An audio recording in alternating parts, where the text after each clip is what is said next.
Hello, somebody just recently asked me, what are the warning signs of suicide? Here's your answer. Did you know that most violent deaths in our schools are the result of suicide and not homicide? When we hear of school violence, our first concern lies with the students. They may be harmed by the student with the mental health issues, but the reality is that the student is question only harms themselves. Spotting the warning signs of a student who may be suicidal isn't only important for their safety, but for the safety of the other peers around them as well. Most of the time, a child or a teen who is suicidal will only plot to harm themselves, but we can't deny the possibility that their mental health state may be such that they consider hurting others as well in almost all the cases of school violence resulting in death. The perceptor has gone on to commit suicide immediately after committing the crime.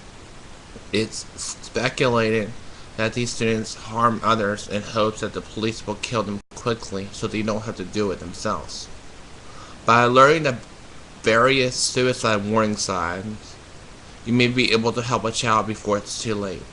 This can lead into being able to save the child who is suicidal before they follow through with suicide, and also possibly stop a child from inflicting harm on others or lashing out as a result of their turmoil and despair. Suicide warning signs. Depression, or a constant long-lasting term of sadness. A loss of interest in activities they once enjoyed. Isolating themselves from friends and family. Talking about death or mentioning having thoughts of death. Mood swings. Feeling helpless. Reckless behavior with little regard for their safety. Giving away their possessions. Writing a will or discussing what they like done once they're gone. Changes in sleeping or eating habits.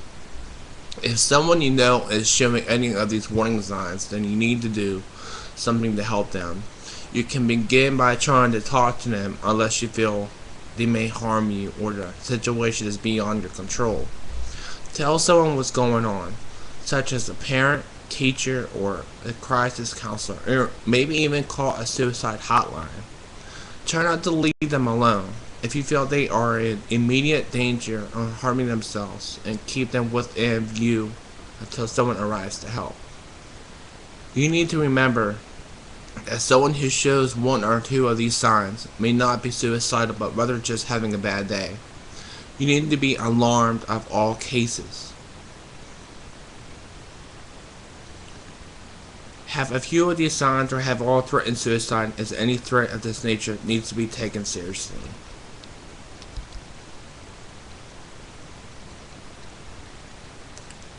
The children who were bullied in school were at high risk of suffering from depression and also developing antisocial disorders that lead to isolation and turning cause them to fail deeper into depression. It has also been reported time and time again that the number one cause of suicide is depression that goes underrated. What to look for. Looking for the warning signs of suicide goes hand in hand with also being aware of the signs of being bullied. Since it plays such a big part in your child's mental state, it can increase the risk of suicide by knowing what the warning signs for both bullying and suicide. You have to give yourself a better chance of spotting them early on and getting the child the help they need before it's too late. The warning signs that your child is being bullied are loss of interest in school, a fear of going to school, regular complaints of feeling sick with stomach headaches, appears to be anxious especially when asked about school, problems sleeping, frequent nightmares, has very few or no friends.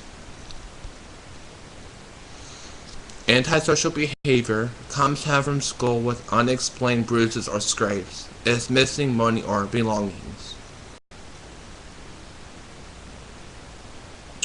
The warning signs that your child may be suicidal also goes with bullying.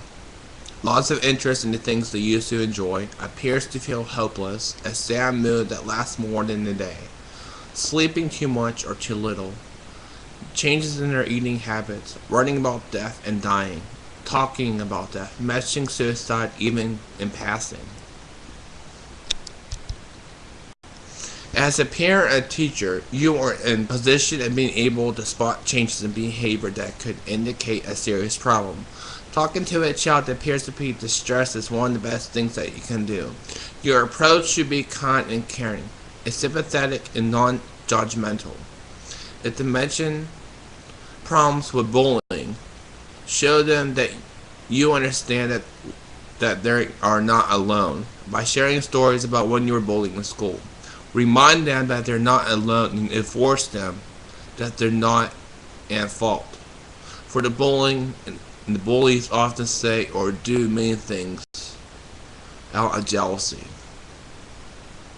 If you suspect that a child is on the verge of harming themselves or someone else, then you will need to get some outside help with someone who is trained in dealing with the suicide and crisis prevention, such as a doctor, a police officer, a school counselor, maybe a teacher.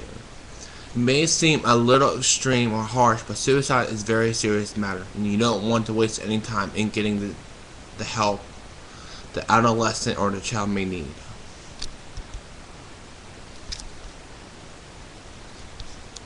There's your answer. Like I said,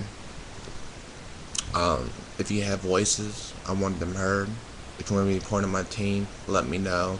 You can find me on Facebook as in Michael Nemeth, Nemeth. You can hit me up on my email if you're interested. Let me know. Thank you.